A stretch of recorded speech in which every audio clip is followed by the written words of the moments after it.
Hi friends, welcome to my channel. ఈరోజు మనం cabbage chutney ఎలా తయారు చేయాలో చూద్దాము. అందుకు కావాల్సిన పదార్థాలు: క్యాబేజీ, కారం పొడి, పసుపు, ఉప్పు, కరివేపాకు, కొత్తిమీర, జీలకర్ర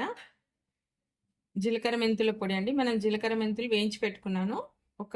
ఒక స్పూను మెంతులు అయితే 2 స్పూన్లు జీలకర్ర వేసి వేయించుకొని పెట్టుకోవాలి. నిమ్మకాయ.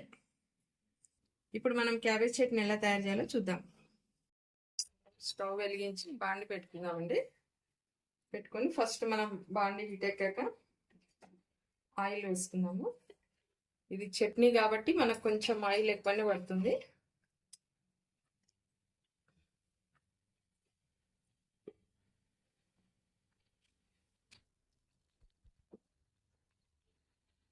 ఇప్పుడు మనం పోపు పెట్టుకుందాం.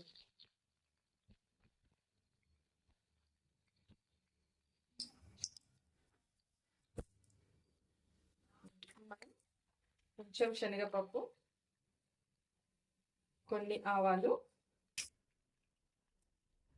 కొంచెం జీలకర్ర,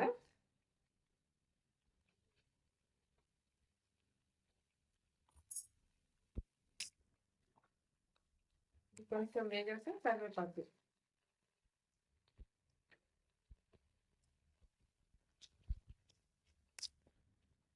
ఇప్పుడు మనం ఈ క్యాబేజీని వేసేసుకుందాం.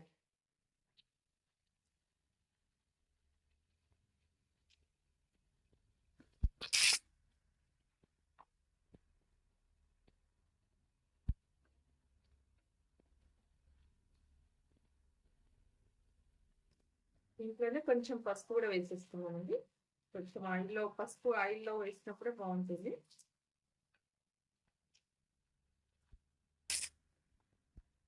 ఇది కొద్దిసేపు ఒక 2-3 మినిట్స్ ఇట్లా వేయించుదాము. ఇది మన క్యాబేజీ మెత్తబడే వరకు వేయించొద్దు, కొంచెం దూరగా వేయించాలి. ఎక్కువసేపు కూడా వేయించుకోవద్దు. మనము ఒక 2 మినిట్స్ ఇలాగే వేయించుకుందాం కలుపు.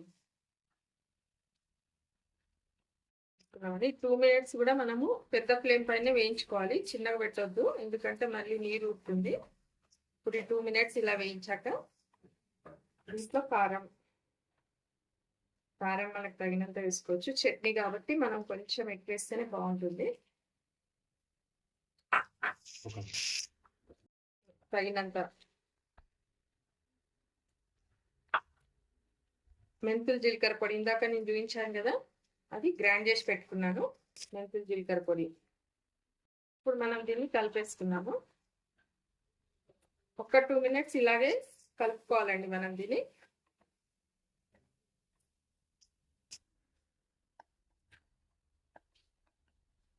కారం ఒక 2 నిమిషాలు ఉడుకుతుంది. కారం ఉడికే వరకు పెట్టుకోవాలి. మనం ఇంకా ఎక్కువ ఏం వేయించుకోవద్దు దీన్ని. చాలా ఈజీ ప్రాసెస్, తొందరగా అవుతుంది, మంచి టేస్ట్ ఉంటుంది. మినిమం ఒక 2-3 డేస్ ఉంటుందండి మనకి చట్నీ. దగ్గరే ఉండాలండి, పెద్ద ఫ్లేమ్ మాత్రం పెట్టొద్దు, చిన్న ఫ్లేమ్తోనే వేయించుకోవాలి. మనం కావాలంటే ఇంకొంచెం ఆయిల్ వేసుకోవచ్చు.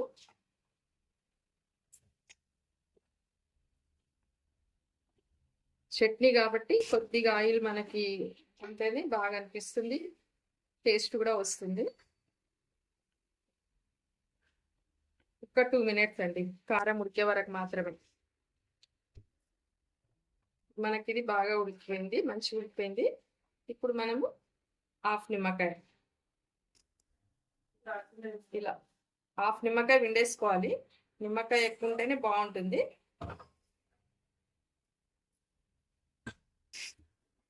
ఇంకా అయిపోయిందండి, మనం దీన్ని దించేసుకోవచ్చు. కొత్తిమీర వేసుకొని దించేసుకోవచ్చు. ఇంతే. ఇంకా కొంచెం ఒక 1 అవర్ 1.5 అవర్ తర్వాత తినండి, బాగుంటుంది. కొంచెం ఇది నిమ్మకాయ, ఉప్పు, కారం అన్ని క్యాబేజీకి పట్టేస్తే అప్పుడు టేస్ట్ వస్తుంది. కొంచెం కొత్తిమీర వేసేసుకుందాం మనము.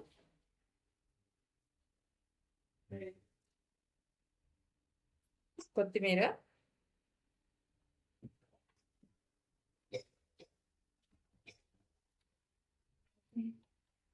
అయిపోయిందండి. ఆఫ్ చేద్దాం స్టవ్.